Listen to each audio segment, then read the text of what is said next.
구독과 좋아요는 사랑입니다. 여러분 반갑습니다. 서목사의 말씀 창고의 서목사입니다. 오늘도 시청해 주셔서 감사합니다. 오늘은 고린도전서 13장 8절에서 13절 말씀입니다. 오늘 말씀도 바울은 사랑에 대한 이야기를 하고 있습니다. 오늘 이 말씀을 통하여서 우리에게 주시는 하나님의 마음을 함께 묵상해 보기를 원합니다. 8절부터 말씀입니다. 사랑은 결코 없어지지 않습니다. 그러나 예언도 사라지고 방언도 그치고 지식도 사라질 것입니다. 우리는 부분적으로 알고 부분적으로 예언합니다. 그러나 완전한 것이 올 때는 부분적인 것은 사라지게 될 것입니다. 바울은 사랑은 결코 없어지지 않는다라고 이야기합니다. 여러분, 이 세상의 시작은 무엇입니까? 사랑입니다. 이 세상의 마지막은 무엇입니까? 사랑입니다. 하나님은 이 세상을 사랑하셔서 천지를 창조하셨습니다. 하나님이 세상을 사랑하사 독생자를 우리에게 주셨습니다. 하나님은 사랑이십니다.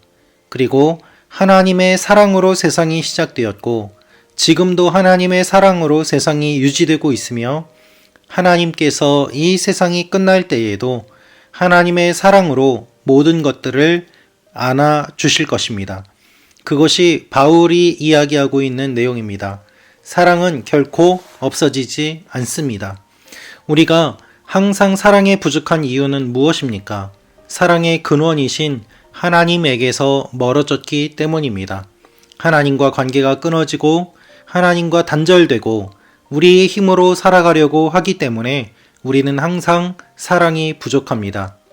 예언도, 방언도, 지식도 그 사랑을 대체할 수는 없습니다.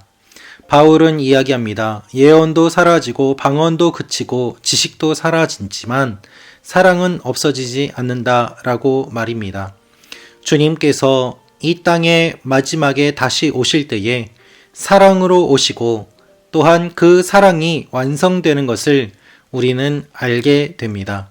그래서 지금은 부분적으로 알고 부분적으로 예언하지만 완전한 것이 올 때에는 부분적인 것이 사라지며 주님의 완전한 사랑이 완성될 때에 우리는 주님의 품 안에서 영원히 살게 됨을 바울은 이야기하고 있는 것입니다. 여러분, 교회는 무엇입니까? 교회는 사랑을 전하는 통로입니다. 교회는 천국을 맛볼 수 있는 아름다운 모임입니다. 그리고 이 땅에서 사랑은 교회를 통해서 하나님의 사랑을 경험하게 되고 예수님을 믿는 사람들을 통하여서 하나님의 사랑을 맛보아 알게 됩니다. 그래서 우리는 사랑의 통로라는 말을 자주 사용하는 것입니다. 사랑은 없어지지 않습니다. 그 사랑은 우리를 통하여 흘러갑니다. 그리고 하나님께서는 계속해서 하나님의 사랑을 흘려보내는 사람들에게 주님의 사랑을 공급해 주십니다. 그리고 사랑은 결국 무엇입니까? 사랑은 자기 희생이요. 자기 희생의 끝은 십자가입니다. 그래서 예수 그리스도의 십자가는 사랑의 궁극적인 표현이고 또한 우리를 사랑하시는 하나님의 사랑을 모든 사람들에게 보여주신 표현입니다. 인간의 잔혹함이 하나님의 위대한 사랑을 드러내는 그와 같은 모순적이고 역설적인 현장, 그것이 바로 십자가 사건의 현장입니다. 바울은 이 사실을 누구보다도 잘 알고 있었습니다. 예수 믿는 사람을 잡아 죽였던 그를 하나님께서는 지금 사랑을 전하는 사람으로, 사도로 사용하셔서 이 메시지를 선포하고 계시는 것입니다. 여러분, 교회를 핍박하고 예수 믿는 사람들을 잡아 죽이던 그 사람이 교회를 향하여서 사랑을 이야기하고 자신이 사랑의 사도라고 이야기를 하고 있습니다. 이것이 어떻게 가능하겠습니까? 이것은 오로지 바울을 사랑하시는 주님의 사랑만이 가능하게 한 것입니다. 인간의 힘으로는 불가능합니다. 그래서 바울은 사랑을 이야기하고 있습니다. 여러분, 가장 왜곡된 표현이 바로 사랑입니다. 우리는 사랑이라는 이름으로 상대방을 괴롭히고 학대하기도 합니다. 우리는 사랑이라는 이름으로 아름다운 성을 착취하면서 그 성을 파괴하기도 합니다. 우리는 사랑이라는 이름으로 잘못된 대상을 사랑하기도 합니다. 왜곡된 단어가 바로 사랑입니다. 그래서 하나님께서는 이 사랑을 다시 한번 회복시키기를 원하시고 그 회복이 하나님의 사람들을 통하여서 시작되기를 원하시는 것입니다. 11절부터 말씀입니다. 내가 어린아이였을 때는 어린아이같이 말하고 어린아이같이 이해하고 어린아이같이 생각했습니다. 그러나 어른이 돼서는 어린아이의 일들을 버렸습니다. 사랑은 성숙하는 것입니다. 사랑은 유치한 것이 아닙니다. 사랑은 성숙하고 배려하고 그리고 성장해 가는 것입니다. 바울은 그렇기 때문에 고린도 교회 성도들이 사랑하기를 원하고 있고 사랑을 통하여서 서로 싸우는 일들을 멈추기를 원하고 있습니다. 멀리 떨어져 있는 바울은 고린도 교회의 성도들을 사랑하는 마음으로 이렇게 쓰고 있습니다.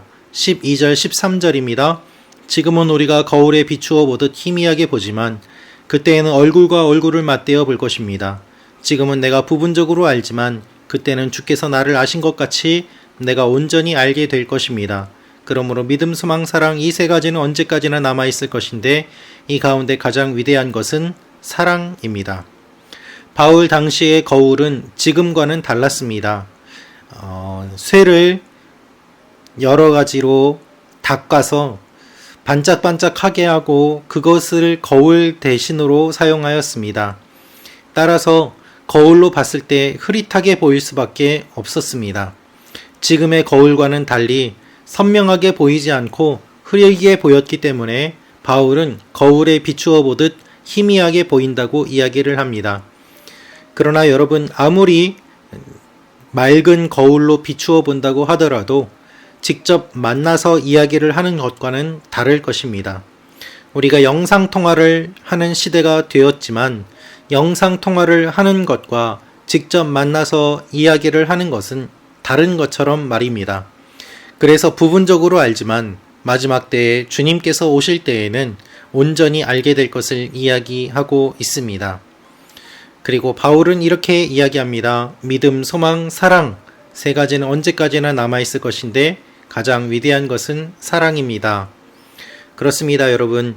말씀 참고 가족 여러분 한 분 한 분이 여러 자리에서 여러 나라에서 들어주시고 함께 해주시는 것 진심으로 감사드립니다. 심지어 어떤 분은 제가 한 번도 뵙지 못했는데도 불구하고 말씀을 함께 나누면서 저를 위해 기도해 주시고 사랑해 주시는 분들도 계시는 것에 진심으로 감사드립니다. 함께 만나지 못하는 가운데서 저는 바울과 같은 마음으로 이 내용을 묵상하게 됩니다. 여러분들을 한 분 한 분 뵙지 못하지만 그럼에도 불구하고 여러분을 사랑하고 여러분의 삶 가운데 하나님의 은혜가 임하시기를 기도합니다. 주님께서 우리를 만나게 하시고 알게 하시고 사랑하게 하셨습니다. 그리고 이 사랑이 주님의 몸된 교회를 세워가는데 쓰임받도록, 그리고 오로지 하나님의 영광만 나타내는 데 쓰임받도록 그렇게 함께 하기를 원합니다. 오늘도 여러분들을 사랑하고 축복합니다. 5월 한 달 동안 묵상하느라 수고하셨습니다. 새로운 한 달도 하나님의 사랑이 충만하시고 여러분의 삶 가운데 놀라운 간증이 넘쳐나시기를 기도합니다. 기도하겠습니다. 아버지 하나님, 사랑이 없어지지 않습니다. 사랑하는 사람들 되게 하시고 사랑으로 성숙해가는 말씀 참고 가족 한 분 한 분이 되게 하여 주옵소서. 예수님의 이름으로 기도합니다. 아멘.